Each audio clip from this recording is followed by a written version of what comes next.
Gente, vamos lá?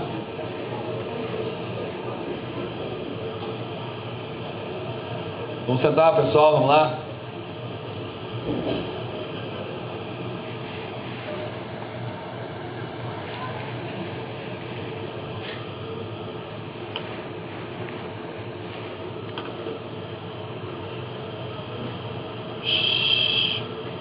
Gente, vamos lá. No início da aula, eu falei com vocês que a gente ia dividir os estudos de duas maneiras.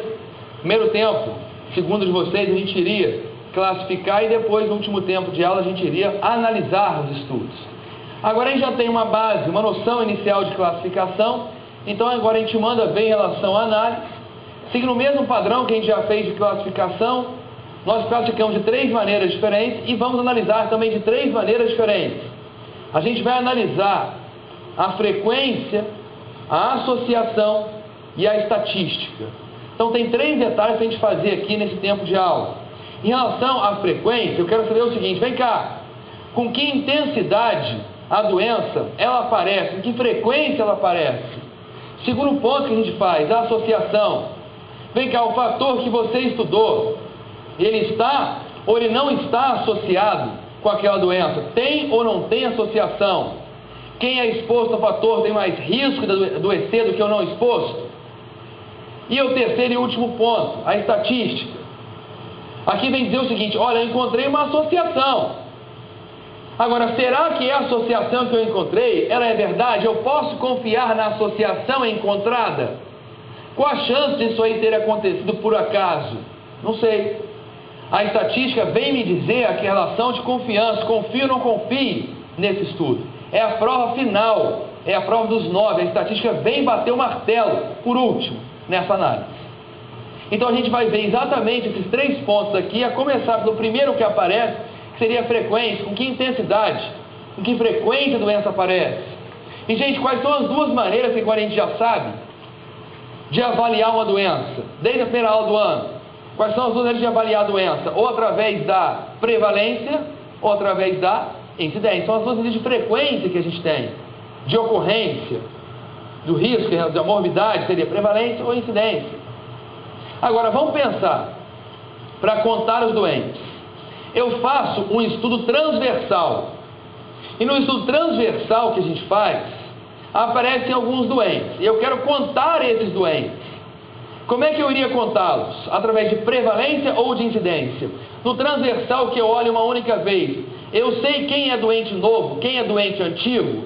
Não, eu olhei só uma vez, não sei quem é novo, porque eu sei que tem doentes ali. Então, se eu quisesse contar os doentes no transversal, eu iria contá-los através de quem? Através da prevalência. Se eu faço um estudo de coorte e parto do fator de risco para a doença, a pessoa não era doente. E ao longo do estudo, se ficar doente, é um doente novo. Então eu contaria através da incidência. A mesma coisa no ensaio, que é um tipo de coorte. No ensaio, pessoas têm fator de risco e eu quero interferir no fator de prevenir doença. Só que se mesmo assim a pessoa ainda ficar doente, é um doente novo. Então também é incidência. Agora, caso controle, como é que eu conto os doentes? Gente, eu nem conto. Porque no caso controle, a gente já vai sair, partir direto do doente. Não tem o que contar. Então a gente nem usa medida de frequência dentro do caso controle. Então o que importa é, transversal, a gente usa a prevalência. E no estudo de coorte, de ensaio, a gente vai usar a incidência. E por isso que ficou muito batizado isso aqui. Por exemplo, em relação ao estudo transversal, o apelido dele, estudo de prevalência. Porque hoje, eu chego na minha cidade, eu tiro uma foto dos pacientes com hanseníase. E eu vou usar o transversal para contá-los, porque é barato, é rápido, é fácil de fazer. Então você usa muitas vezes o estudo transversal para ter a prevalência daquela doença. Você usa com esse objetivo. Então, transversal ou prevalência é a mesma coisa. Assim a gente usa esse raciocínio dentro dos estudos. Agora, estudos de incidência ou estudos de coorte também têm essa mesma relação. Isso, medida de frequência. Agora, mais importante do que isso, é a gente avaliar as medidas de associação. Tem ou não tem associação o fator que você estudou em relação àquela doença? E cada tipo de estudo tem uma maneira de querer associar. Cada um tem a sua. Por exemplo, o estudo de coorte, que é o estudo que avalia o risco, ele faz o quê? Ele é o que me diz o risco relativo, que é uma razão de incidência. A incidência no exposto em relação à incidência no exposto, uma relação das incidências. Agora, ele também me diz o risco atribuível, isso é coorte, estudo de risco. Já o caso controle, ele tem uma outra maneira de avaliar o risco, que é uma estimativa. E, gente, se eu seguisse a aula sem dar intervalo, é interessante porque chegaria nesse ponto aqui da aula e metade da turma iria se dispersar. É impressionante como a gente ouve falar a maneira do caso controle de estimar o risco, e isso vem trazendo uma memória latente nossa, lá atrás, que um dia você ouviu falar na faculdade e que lembra agora de longe, soprando de longe no ouvido. Qual é a medida do caso controle de estimar o risco? Quem lembra? Odds Ratio. Vocês já ouviram um dia lá atrás isso aqui? O OR, razão da chance ou razão dos produtos cruzados, que é o caso controle tentando estimar o risco. E por último, o estudo transversal que a gente tem, que ele nem estabelece um nexo de risco, uma relação, uma associação direito. Por quê? Porque eu observo uma única vez. Eu posso suspeitar, e a maneira que ele faz é uma razão de prevalência. Prevalência nas pessoas expostas em relação à prevalência dos não expostos. Só que isso aqui, muito pouco usado, muito fraco, para ele estabelecer uma relação de associação. Agora, gente, dentro de associação que a gente tem, para entender isso aqui com muita propriedade, com muita bagagem, a primeira coisa que eu tenho que lembrar, e é uma coisa que vocês adoram fazer, é montar tabela. Não franze a testa, não. Primeira coisa, vamos recordar isso aqui, que é importantíssimo para a prova. Eu vou sempre manter o mesmo padrão para a gente acostumar a fazer isso aqui. Repara o seguinte, aqui, quando eu falo aqui em doença, eu vou sempre colocar a doença aqui em cima. E aí eu vou analisar a doença através da coluna 1, as pessoas doentes, a coluna 2, as pessoas não doentes. E aqui no cantinho esquerdo sempre vou colocar a exposição, o fator estudado. Pessoas expostas, pessoas não expostas àquele fator. E através das linhas eu avalio os expostos e os não expostos. E a tabela completa, ela é assim. E não envolve nenhum mistério. Sabe por quê? Marcelo, diz uma coisa para mim, olhando para lá. Se eu pergunto assim, quem é A mais C? Quem é A mais C, gente? São todas as pessoas doentes. Quem é A mais B? Quem é, gente? Todas as pessoas que foram expostas a esse fator. Assim a gente poderia caracterizar, direto. Ah, quem é B mais D? Todas as pessoas não doentes. E assim por diante. Ah, quem é C mais D? Todas as pessoas que não foram expostas ao fator. É só isso. Só você olhar uma vez, acostumar com aquela situação e a partir daí tira de letra. Por exemplo, eu faço um estudo de coorte, pego pessoas que fumam e que não fumam, que eu acompanho daqui para frente, para avaliar quem tem mais risco de ter câncer de pulmão. Aí eu faço esse estudo, igual está aqui. Beleza. Vamos lá. Para quem prestou atenção, qual é a medida de frequência que coorte usa? Prevalência ou incidência? Rápido. Incidência. Então a pergunta é, qual foi a incidência de câncer de pulmão nas pessoas que fumaram? Qual foi? Vamos lá, Marcelo, qual foi a incidência de câncer de pulmão nos que fumaram? Que é isso que estou perguntando aqui. Nos que fumaram, repara o seguinte, quantos casos tiveram? 90 casos em quantas pessoas? Em 100, então foi 90%. Qual foi a incidência de câncer de pulmão nas pessoas que não fumaram? 5 casos em 100. 5%. Isso medida de frequência, de incidência. Agora, em medida de associação que o CORT usa, risco relativo. O que é o risco relativo? É uma razão de incidência. Incidência nos expostos sobre a incidência nos não expostos. Acabou. Então aqui, que a gente vai avaliar, por exemplo, razão das incidências. Exposto sobre não exposto, ou seja, 90% sobre 5%. Quanto que dá o risco relativo? Quanto que deu? 18. O que significa isso aqui? Vamos ler, gente, vocês. Quem fumou teve um risco 18 vezes maior de ter câncer do que as pessoas que não fumaram. É isso que a gente está percebendo aqui dentro desse estudo. Quem fumou teve um risco 18 vezes maior, direto. Perfeito. Agora, vamos entender isso aqui com mais tranquilidade. Quer ver? Como é que é teu nome? Amanda. Você fuma, Amanda? Não fuma? Beleza. Amanda, olha a minha pergunta para você. Você que não fuma, você tem risco um dia de ter câncer de pulmão? Tem ou não tem, gente? Tem, um risco genético, um risco, obviamente, ambiental, que a gente se expõe à poluição, por exemplo. Então a gente, mesmo que não fume, nós temos um risco. Tanto que as pessoas que não fumaram, elas tiveram risco, obviamente, de ter câncer. Beleza, menor, mas tiveram. Amanda, se a partir de agora você começa a fumar, você vai ganhar um risco a mais pelo cigarro, além do que você já tinha, ou você anula o que você tinha e fica só com o risco do cigarro. Como é que funciona isso? Você ganha um risco a mais ou fica só o do cigarro? Você ganha um risco a mais. O risco que você tinha, ele permanece. Você vai ganhar mais, um excesso pelo cigarro. Por que eu estou perguntando isso? Porque agora a situação é, será, olha a pulga atrás da orelha, será que todos os 90 casos de câncer de pulmão, nessas 100 pessoas que fumaram, será que todos os 90 casos, eles aconteceram pelo cigarro? Ou alguns casos já iriam acontecer independente do cigarro? Provavelmente sim. Provavelmente alguns casos já iriam acontecer. Então agora eu quero saber, vem cá, qual foi o risco que o cigarro purinho levou em excesso, acrescentou àquelas pessoas que fumaram, que começaram a fumar?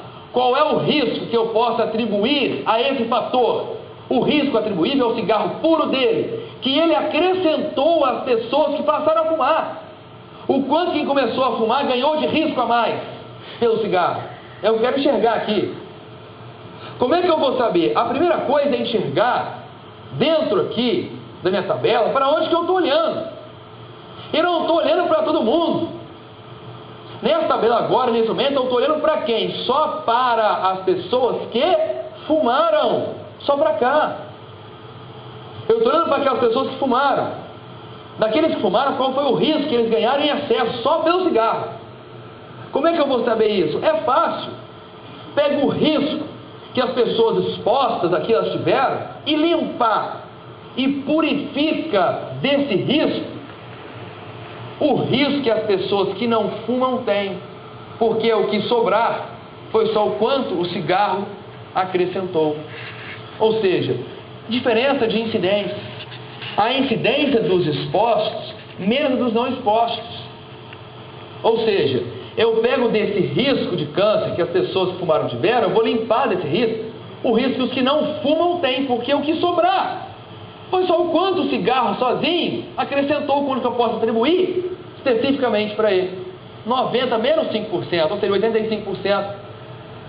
De 100 pessoas que fumaram, 85 casos de câncer aconteceram exclusivamente, eu posso atribuir a ele, ao cigarro. Agora, 5 casos daqueles 90 aconteceram independente do cigarro. Já iriam acontecer. Assim que a gente olha o RAF, o quanto que o cigarro acrescentou em excesso às pessoas que fumaram. Só isso. Agora, Se eu quiser, eu posso pegar isso aqui e enxergar de um pouco diferente. Ao invés de olhar aqui para essas pessoas que foram expostas, eu posso olhar aqui para a minha população. O quanto que o cigarro acrescentou de risco para essa população. Ou seja, qual o risco que eu atribuo ao cigarro por causar câncer na população estudada, o RAP. Primeira coisa, aonde que eu estou olhando? Para quem eu estou olhando agora? Para todo mundo. Olha para a tabela, para todo mundo. Olha aí, eu olho para todos. Agora eu estou olhando geral. Então, nessa situação, eu quero saber o seguinte: daquele risco de ter câncer na minha população, qual foi o risco que o cigarro, ele causou, que eu atribuo a ele? Como é que eu vou fazer isso? A mesma coisa.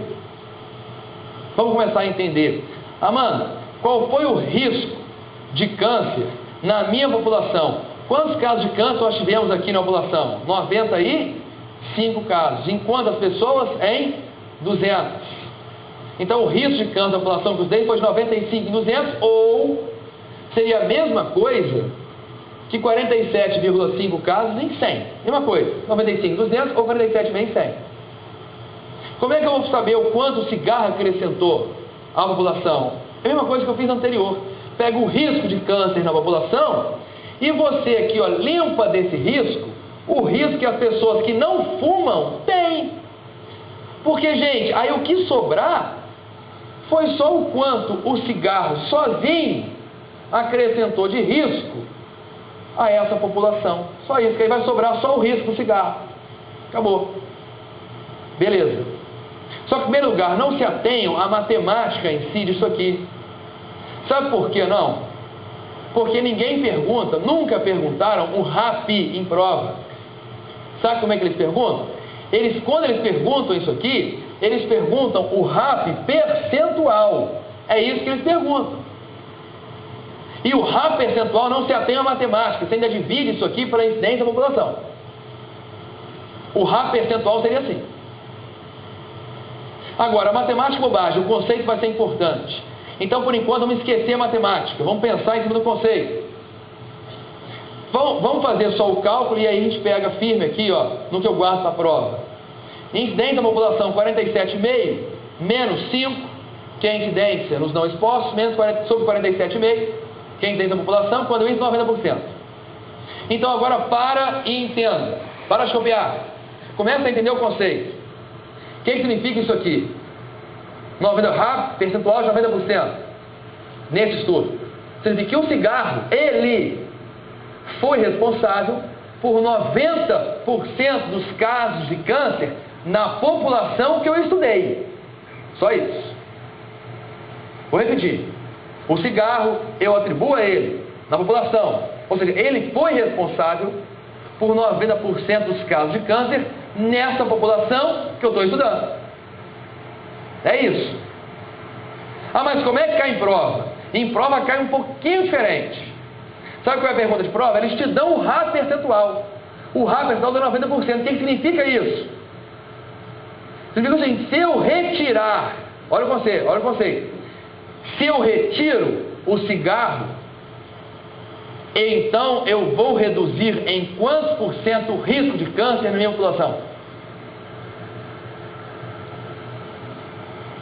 Por incrível que pareça, essa foi a pergunta mais fácil que eu fiz na aula. E olha que eu sei dizer o que é chato, o que é complicado ou não. Mais fácil do que entender que coorte é ruim para doença rara. Aqui, avaliando o coorte, o RAP percentual deu 90%. E eu disse, o cigarro ele é responsável por 90% dos casos de câncer. Aí eu perguntei, gente, se eu tirar o cigarro então, reduz em quanto? Ele causa quanto? 90% dos casos de câncer. Então, se eu tiro o cigarro, reduz em quanto? Ele causa 90%. Se eu tiro o cigarro, reduz em quanto? 90%. É só isso. Se ele é responsável por 90% dos casos de câncer, então, se eu retiro esse fator, eu vou deixar de ter 90% dos casos de câncer. Qual a importância disso? Aí começa a entrar a parte de saúde coletiva. Porque eles vão calcular o RAP, por exemplo, do asbesto. O quanto que o asbesto, ele é responsável por causar câncer de pulmão na minha população? O asbesto, ele 2%. Quanto que a poluição é responsável por causar câncer na população? Qual é o rápido percentual da poluição? A poluição, 4%. E a exposição ao vírus do sarampo na infância? O fato de você ter sarampo um dia, você tem um risco maior de 0,005% de câncer de pulmão. Então, nessa situação, você começa a enxergar um monte de ratos. Agora, se vocês fossem gestores da saúde e tivessem um dinheiro na mão para poder aplicar para prevenir, medicina preventiva, para prevenir câncer de pulmão, você vai investir dinheiro contra quem? Contra o asbesto, que eu tiro o asbesto e reduzo em 2% o risco de câncer? Vou investir dinheirão em todas as fábricas para acabar com poluição e reduzir em 4% o risco de câncer? Ou eu vou investir dinheiro em campanhas contra o cigarro, que se eu tiro o cigarro, eu reduzo em 90% o risco de câncer? Qual que vai ter maior impacto? Qual, gente? Claro que é o cigarro, que é o grande causador. Então, se você avaliar outras situações, como álcool, em relação a acidente de trânsito, você analisa. Acidente de trânsito, qual é o principal RAP? É a estrada ruim? É a barbeiragem? É o álcool? Qual é o principal RAP? Cada um tem a sua função, então eu vou mexer em tudo. E se o álcool é um grande causador, então eu acabo com o álcool.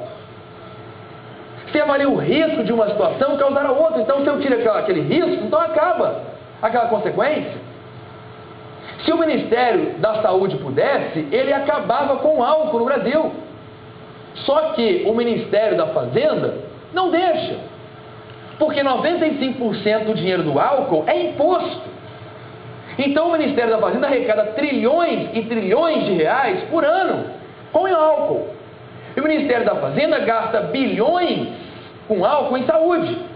Agora, para o país, para mim, país, ainda vale a pena eu ganhar o dinheiro do álcool e ter algumas mortes. Olha, eu pago essas mortes porque o lucro para mim ainda é vantajoso. É assim que o país vai pensar. Se você analisar em relação ao cigarro, é a mesma história. O Ministério da Fazenda pudesse proibir o cigarro. Só que ele não vai proibir, quando a Fazenda não vai deixar, que são trilhões, 96% do dinheiro do cigarro é imposto. Então o Ministério da Fazenda arrecada uma dinheirama. E mesmo que o cigarro leve a consequência, eu pago aquilo ali, porque ainda é vantajoso para mim, para eu, país. Seria assim. Assim eles vão pensar. Então o Ministério da Saúde, o que ele pode fazer é meio que de forma paliativa. Olha, se eu não posso proibir o álcool, então a partir de agora eu faço campanhas contra o álcool, a lei seca. Eu não posso proibir, mas pelo menos eu não posso associar o álcool ao trânsito. E aí faz aqui, aí começam as blitz, a lei seca. Aí eles começam a estabelecer que propagandas no Brasil, vocês já percebem isso hoje, não existem mais propagandas do álcool no Brasil, associando o álcool àquela mulher de biquíni enfiado, todo mundo na praia, na vida boa. Não existe isso. Foi proibido no Brasil há 2 anos. Há 1 ano e meio, e começou ano passado isso a entrar na prática. Não tem mais. O Redondo da escola, um monte de mulher de biquíni, não tem. Não existe mais isso. Hoje você vai perceber que vai estar o Zeca Pagodinho com um sorriso dançando na apoteose. Que vai estar a Ivete Sangalo cantando com gente atrás dela. Que vai estar a escola com a propaganda do futebol, associando álcool, futebol, beleza. Mas a vida boa, a situação, a ideal, você não tem mais isso. Assim como o cigarro. Proibiram o cigarro muito tempo, antigamente, aquela história do cowboy, há muito tempo. Aí depois entra o free, associando asa delta, windsurf, sempre uma vida boa, esporte radical. E o cigarro, não tem mais isso. Não existe mais isso. E hoje no Brasil, cada propaganda veiculada do cigarro é obrigatório que eles coloquem. Ministério da Saúde adverte, fumar é prejudicial à saúde. E colocam imagens para poder associar o cigarro também com uma alteração em saúde.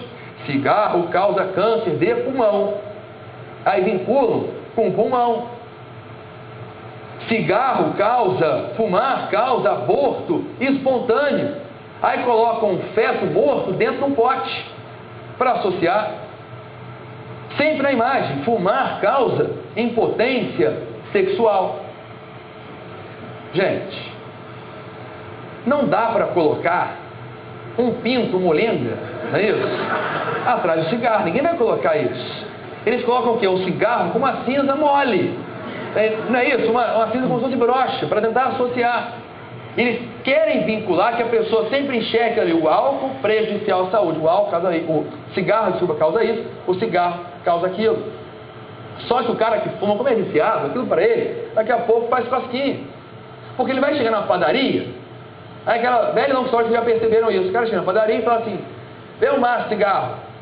Aí a mulher entrega um maço de cigarro, está lá atrás. Ele olha atrás e vê lá: fumar causa impotência sexual.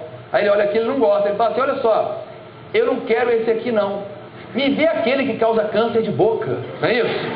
Porque para ele, olha, esse causa não. Eu não quero da impotência não. Me vê o do câncer de boca. Eu prefiro ter câncer de boca do que ter impotência.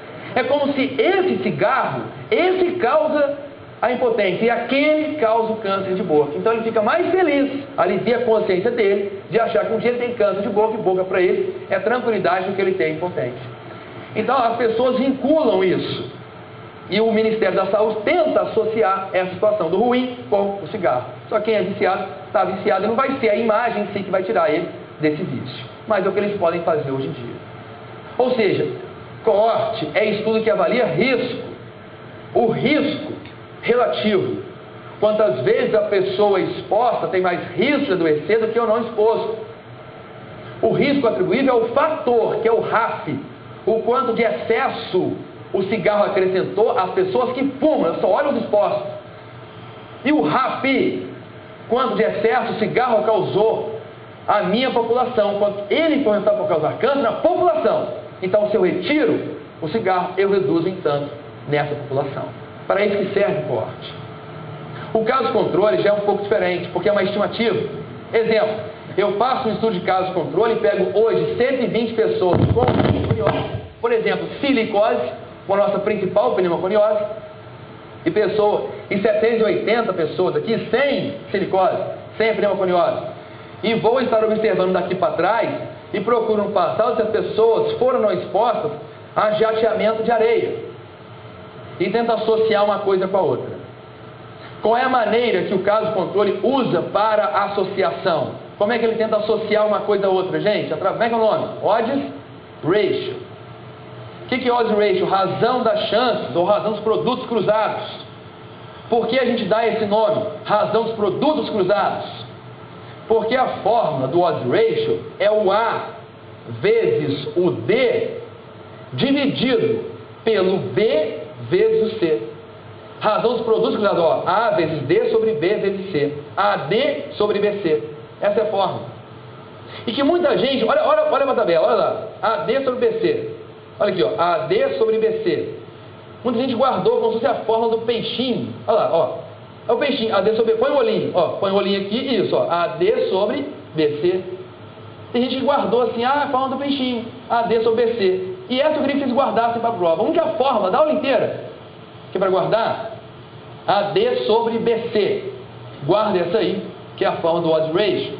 100 vezes 480, dividido por 300 vezes 20, nessa fórmula aqui, nesse estudo. Corta zeros com zeros. 48 dividido por 6 dá 8. Ou seja, como é que eu leio isso aqui? Quem foi exposto a jateamento de areia no passado teve um risco 8 vezes maior de hoje estar doente do que as pessoas que não foram expostas. É só isso.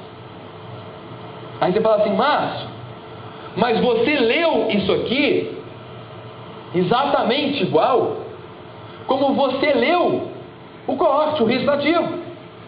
Quem fumou teve um risco 18 vezes maior de ter câncer do que quem não fumou. E aqui você diz que quem foi exposto a jateamento de areia teve um risco 8 vezes maior de ter pneumoconiose do que quem não foi exposto. É a mesma coisa, você vai ler igual, idêntico. Só que no estudo de caso controle eu não tenho a força, a firmeza, a precisão de estabelecer e definir o risco. Isso aqui é uma estimativa do risco que a gente tem. Então só para lembrar esse conceito. Beleza. Gente, para não perder o raciocínio, que começa a aparecer um monte de informações na mente de vocês, pontua e entenda o que eu estou falando. Para quem está completamente perdido, estamos ainda em preventiva. Estou falando dos estudos e na análise dos estudos. Na análise de 3 coisas que nós analisamos, frequência, associação e estatística, até agora eu falei com vocês de frequência e associação. Quais são os estudos que a gente conversou? Coorte, caso controle e transversal. Medida de frequência do coorte, qual é? Vocês, prevalência ou incidência? Rápido. Incidência. Do caso controle, a gente nem usa no caso controle. Porque no caso controle, isso aqui, a gente já passa do então tem que usar. Agora, transversal seria o quê? Prevalência ou incidência? Prevalência. Medida de associação do coorte. Qual é, gente? Risco relativo e risco atribuível. A razão das incidências e a diferença das incidências. No caso controle, qual é a associação que a gente usa? Odds ratio. Qual é a associação que a gente tenta fazer no transversal? O transversal, ele não é bom para a gente tentar, obviamente, associar uma coisa a outra. Transversal não é bom para isso. Mas, se você quiser tentar, o que o transversal faz é imitar aqui o coorte. O que é aqui uma razão de incidência, o risco ativo, ele usa uma razão de prevalência. O que é uma diferença de incidência, ele usa lá embaixo uma diferença de prevalência. Ele imita o coorte, mas sem força nenhuma para estabelecer associação. Nada, porque é só uma suspeita que a gente pode ter.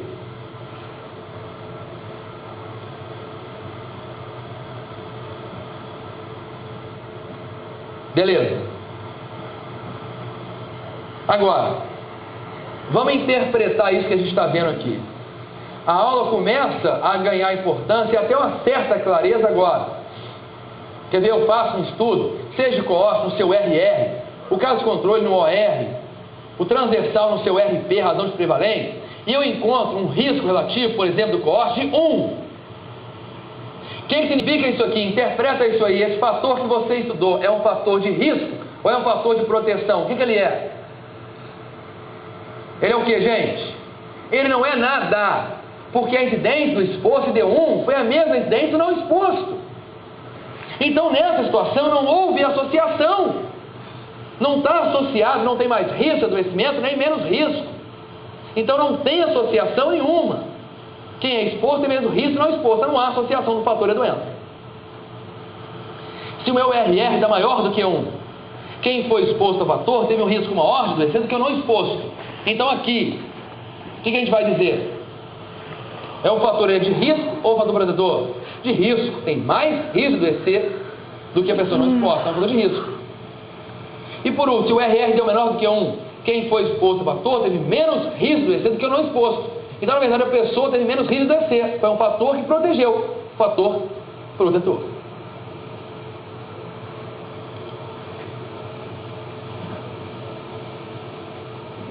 Isso vai começar a dar a base agora. Analisa comigo. Eu faço um estudo e o RR deu 3. Como é que eu leio isso? Quem foi exposto teve um risco 3 vezes maior do que eu não exposto. Perfeito. Gente, olha a minha pergunta. Olha a pergunta. Deu 3. Confio ou não confio nesse estudo? O RR deu 10. Confio ou não confio?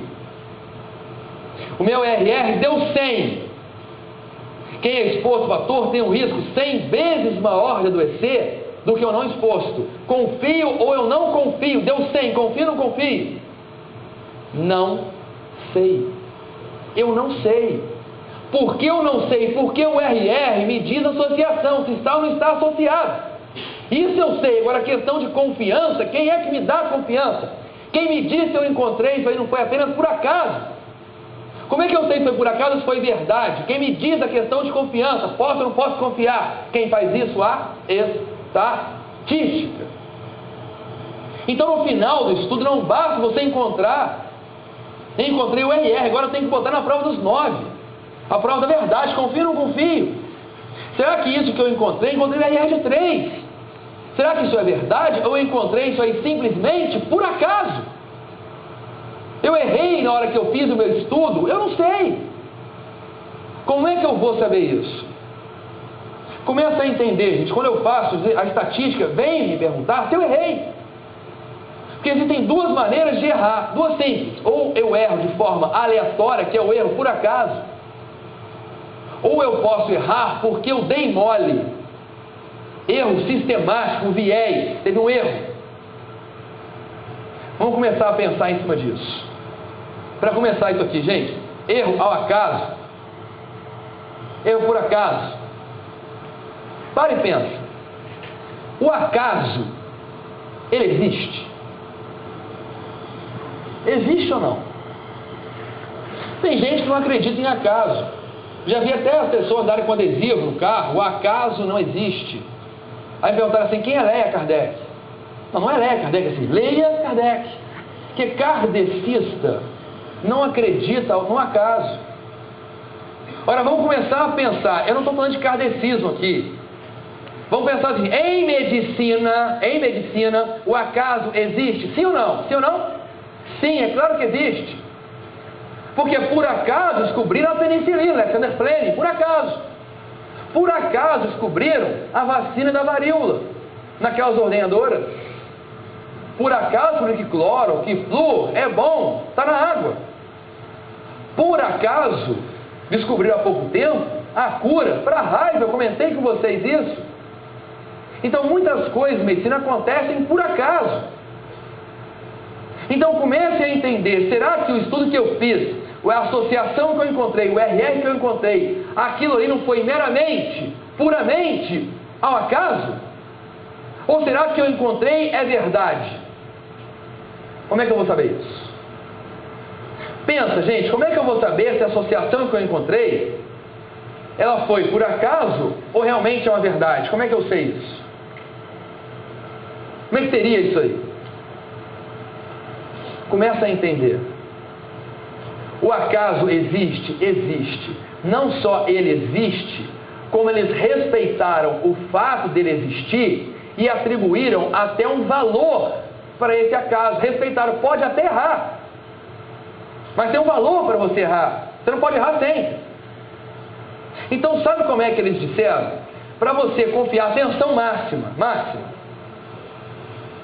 para você confiar ou não no seu estudo, para estabelecer relação de confiança, sabe como é que você vai dizer? Eu encontrei o RR3, confio ou não confio? Não sei, sabe o que eu deveria fazer? Olha o correto, eu deveria repetir, atenção, 100 vezes, repita 100 vezes o mesmo estudo, e das 100 vezes que eu repita, eu deveria encontrar a mesma associação pelo menos em 95 vezes.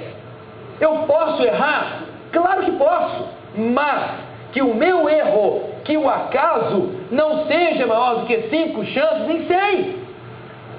Então eu encontrei a associação, repete 100 vezes. Poder errar eu até posso, gente, mas eu não posso errar mais de 5 vezes em 100. O que eles fizeram? Deram um nome para o acaso. Esse meu erro, o acaso, tem um nome. Como é que ele chama, gente? P. Que o meu erro não seja maior do que 5 chances em 100. As pessoas fazem um mistério enorme para explicar isso aqui. Isso aqui é muito simples. Confio ou não confio? Não sei, repete. E das 100 vezes que eu repito, eu deveria encontrar a mesma associação, pelo menos 95 vezes. Poder errar eu posso, aqui menos 5 vezes em 100, é só isso. E aí, os epidemiologistas deveriam, de uma forma muito objetiva, dizer só o seguinte: olha, se você errou pouco, menos 5 vezes em 100, você confia. Se você errou muito, você não confia, só isso.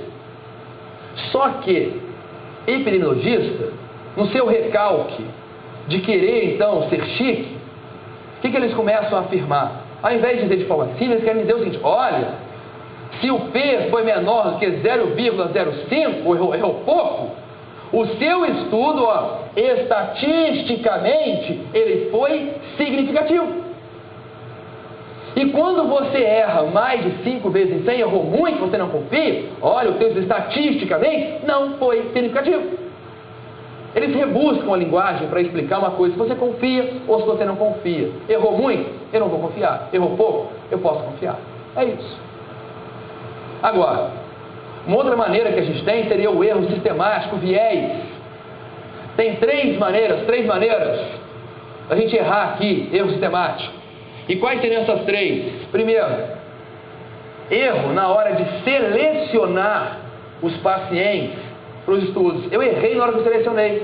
Isso pode alterar o meu estudo, porque eu acabei colocando pessoas mais graves e menos graves em lados diferentes. Eu coloquei as pessoas mais graves no grupo do placebo e as menos graves na droga nova. Mas daqui a pouco eu concluo e percebo, olha, quem recebeu a nova droga, que maravilha! Teve um risco muito menor de morrer do que o placebo. A droga é ótima. Só que na verdade, a minha droga foi péssima, porque eu errei na hora de selecionar. Posso errar na hora de aferir. Erro de informação, de aferição. O exemplo que eu dei para vocês é que você tem um estudo de caso controle e você conhece o doente e o não doente, você vai aferir de forma muito mais intensa num grupo em relação ao outro grupo. O próprio erro de aferição no caso controle, viés de memória, dentro do viés de informação de aferição, a pessoa doente pode referir de forma muito mais apurada do que a pessoa não doente em relação ao passado dela. E por último, erro de confusão. Um fator que não foi o que você estudou atrapalhou o seu resultado. E o exemplo mais clássico de todos, que vocês já ouviram falar, foi o estudo que eles fizeram, percebendo que pessoas que bebem muito café, comparado com pessoas que não bebem café, quem bebe muito café tem mais risco de infartar. E eu não sabia que café era fator de risco para infarto. E realmente não é. Só que nesse estudo que eles fizeram, as pessoas que bebiam muito café também fumavam mais. E o cigarro, esse sim, foi o fator que levou ao infarto. E não o café que eu dei. Então foi um fator de confusão que atrapalhou o meu resultado. Então tem 3 formas de você errar. Erro sistemático, erro na hora de selecionar, na hora de medir, de avaliar, de obter informação, que é o de aferição, e erro de confusão. Agora, até um pouco mais badalado em prova, é esse erro sistemático, desculpa, o erro aleatório. Só que quem está acostumado com as questões de prova, ou quem hoje em dia já tem feito algumas questões, ou tem publicado artigos, começam a perceber que, na verdade, no dia a dia, hoje, na prática, a gente não tem usado muito P mais. O P está caindo quase que em desuso. Sabe por quê? Porque o P é o que você erra. Hoje, sabe o que eles preferem fazer? Ao invés de olhar o quanto eu erro, eu prefiro olhar o quanto eu confio. Só que eu deveria saber isso. E das 100 vezes que eu repita, eu deveria confiar pelo menos em quantas vezes? Em 95 vezes. 95%. Posso errar? Posso. Menos 5 vezes em 100. Então hoje a gente trabalha muito mais com intervalo de confiança do que provavelmente dito um P. Agora, atenção, para não cair em contradição. Quando eu falo que eu repito isso 100 vezes e que 95 vezes eu tenho que encontrar a mesma associação, atenção! Se eu encontrei o RR de 3, não é que quando eu repito eu tenho que encontrar 3. Não é isso.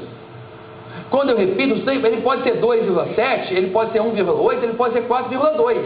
Quando eu falo a mesma associação, ele tem que continuar sendo um risco. Se eu encontrei ele maior do que 1, seria fator de risco, e 95 vezes que eu confio, ele tem que continuar sendo um risco. Porque o que não pode acontecer é eu encontrar um RR de 3, aí quando eu repito o estudo, ele dá 3,2, depois ele dá 0,3, aí ele dá 0,7, dá 0,8, depois ele dá 4,2. Espera aí, afinal de contas, ele é um fator de risco ou é um fator protetor? Não sei, cada hora ele se comporta de uma maneira quando eu repito o meu estudo, então eu não posso confiar. Então, se eu encontrei uma associação, um RR, ou seja, se uma associação sendo risco, 95 vezes, pelo menos, tem que ser risco ainda. Se eu encontrei uma associação que o fator é protetor, em 95 vezes ele pode continuar sendo protetor. É só isso. Vamos começar a entender. Eu fiz um estudo e o RR deu 20. Aí o meu intervalo de confiança variou de 10 até 37. O que significa isso? Significa que, embora o RR tenha sido de 20 no meu estudo, esse que eu fiz, se eu repetir 100 vezes em 95 vezes, o RR vai estar entre 10 e 37. E esse sim é o RR verdadeiro. É isso. Aí você fala assim, Márcio, Viajei. Não, eu viajei completamente. Olha, Márcio, eu consegui entender que IRR de 20, quem é exposto tem um risco 20 vezes maior do que não é exposto. Isso eu entendi. Mas estou surpreso comigo mesmo. Porque eu entendi até um pouco a mais. Eu entendi que não basta você encontrar um IRR só no teu estudo. Porque às vezes aquilo ali aconteceu por acaso. Eu deveria repetir 100 vezes. Eu entendi isso, que 95 vezes eu ia encontrar a mesma associação. Até eu entendi. Agora, não consegui. De onde você tirou esse negócio de 10 a 37? De onde saiu isso? Aí eu viajei. Porque na prática, gente, ninguém repete 100 vezes o mesmo estudo. O que a gente faz? Para entender como é que a gente faz? Nós calculamos o intervalo de confiança. Aproveitem e larguem a caneta. Porque para calcular o intervalo de confiança, sabe o que a gente faz? A primeira coisa que a gente vai fazer é usar o teste do Qi quadrado. Qi quadrado é igual a soma de O menos E ao quadrado sobre E. Aí você fala assim, Márcio, eu tenho dificuldade de entender o ABCD da tabela. Você coloca O e E, aí começa a complicar, pelo amor de Deus. E o pior não é isso. O pior é que isso aqui é o Qi quadrado. E eu quero o intervalo de confiança. Como é que eu vou saber intervalo de confiança? O intervalo de confiança é o RR do seu estudo que você encontrou, elevado a 1 mais e menos, que era uma variação menos uma variação mais, Z sobre a raiz quadrada do Qi quadrado. É isso. Aí você fala assim, vem cá, quem é Z? Não, gente, quem é o Z nessa história? Pelo amor de Deus, isso aqui não é para saber de forma alguma, de jeito nenhum. Eu não tenho que saber isso aqui, eu tenho que saber interpretar em prova o intervalo de confiança. E para isso, na minha opinião, o próximo slide, ele é o slide mais importante da aula, o mais importante. Quem viajou em alguns pontos da aula, mas sem entender o próximo slide, domina já grande parte do assunto. Eu fiz 3 estudos de coorte. Nos 3 o RR deu 10 e o intervalo de confiança variou. Vou fazer 3 perguntas para vocês. Passa o olho.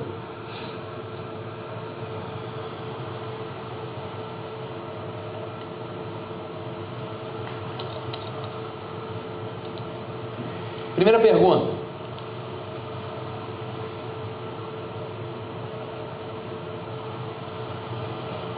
Um, 2 ou 3?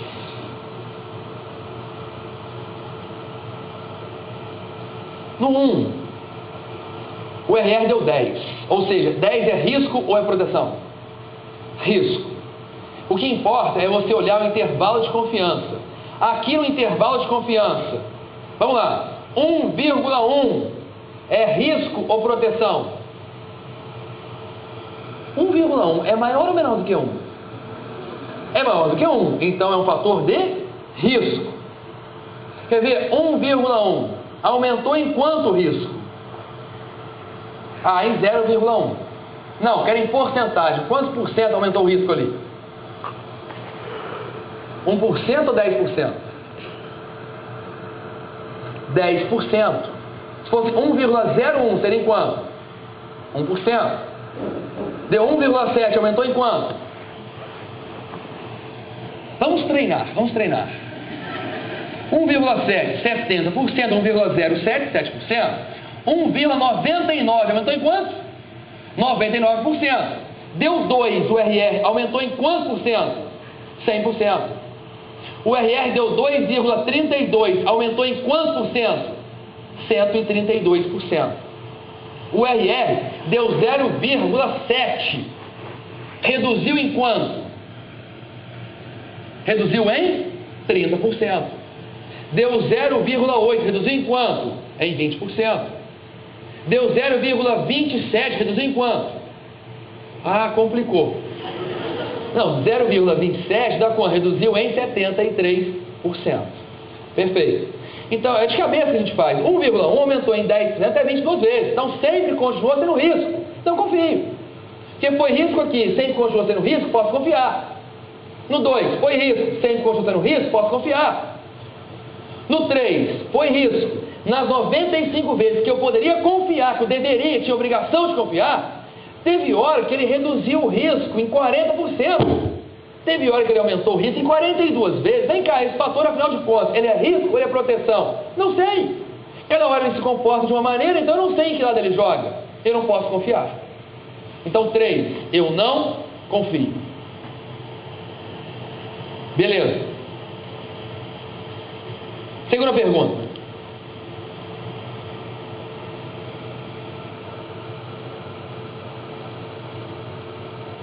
Aqui já não é mais conhecimento. Aqui é mais bom senso. Qual foi o mais preciso, gente? O 2, porque eu sei exatamente como esse fator se comporta, de 9 a 10 vezes. Então é mais preciso, mais estreito o RR. Agora, a terceira pergunta, que é meio bizarra. Qual estudo trabalhou com mais gente? Olha que estranho eu perguntar isso para vocês. Eu não estou vendo quantas pessoas aqui. Mas através disso aqui, qual trabalhou com mais gente? 1, 2 ou 3? Quando eu trabalho com muito pouca gente, qualquer pessoa que responda diferente vai levar uma repercussão muito grande em relação à média. Vai ter uma disparidade muito grande. Quando eu trabalho com muita gente, por mais que a pessoa possa responder diferente, vai atrapalhar muito pouco a minha média. Então, qual trabalhou com mais gente? O número 2. O 2 é mais preciso porque ele trabalhou com mais gente. É só por causa disso. Então, quanto mais estreito o RR for, o intervalo de confiança dele for, então mais preciso é o estudo. Provavelmente mais gente fez parte desse estudo. É assim que a gente interpreta. É assim que a gente domina para acertar as questões de prova desse assunto. Agora, o que é interessante é que, fazendo uma coorte e analisando, vou estar observando, como eu fiz isso com vocês, do início da aula até agora, é nítido perceber a mudança. Porque quando vocês chegaram aqui no início da aula, dia de hoje, vocês estavam numa disposição violenta, não é isso? Olha a energia, eu sou um pinguim, não é isso? Me dê informação, Márcio, se me ensinar o que quadrado, eu vou aprender. Eu quero informação, esclerodermia, esclerose sistêmica, anti-SLC, centrômero, eu domino o assunto. Qualquer coisa que me der, eu sou igual um pinguim. Eu quero aprender, é isso? Informação aqui, ó, é que eu quero, eu vim buscar informação. Só que o tempo passa. E nessa coorte, vai chegando no final, vocês não se aguentam. Não é isso? Eu não estou me aguentando mais. Eu sou um urso, não é isso? Eu estou aqui, ó, desesperado, teste que quadrado, RAF, eu não sei a diferença. Está tudo confuso, eu sou um urso. E o pior não é isso não. Pior que muitos que estão aqui querem fingir, querem me enganar, querem fingir que estão aprendendo. Não vai adiantar. Eu estou de olho em vocês, não vai fingir não. Não finge que eu vou acordar, eu vou chamar vocês. A gente está aqui, preventiva, se aprende é em aula. Momento de aprender na aula, não é em casa, não é na apostila, de jeito nenhum, aprender é aqui. E por isso, você não precisa nem ler, não é para ler, é para aprender. Quer ver? Não leia. Qual é a resposta? Sem ler, qual é a resposta? Qual é a resposta? Sem ler. Qual é a resposta? Não vai ler não com a resposta. Qual que é, gente? Letra? Não estou ouvindo letra. B de bola, D de dado? D de dado, porque repara o seguinte, na letra A, é fator protetor o que eu encontrei. Deveria continuar sempre sendo protetor, mas não, aqui foi risco.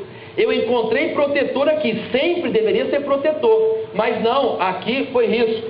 Aqui eu encontrei risco, deveria então ser sempre risco, mas aqui foi protetor, eu não confio. Aqui foi risco, e sempre sendo risco, então eu posso confiar. Quer ver? Sem ler, quem causou a diarreia? Bolo, maionese, sushi ou sorvete de creme? Eu não li. Quem causou? Ah, Márcio, eu acho que foi a maionese, eu não entendo nada, não é isso? Não, gente. Maionese não, aqui tem que saber o quê? Olha lá. Quem causou? Foi o sorvete de creme. Espero que vocês tenham entendido, foi um grande prazer e até a próxima aula.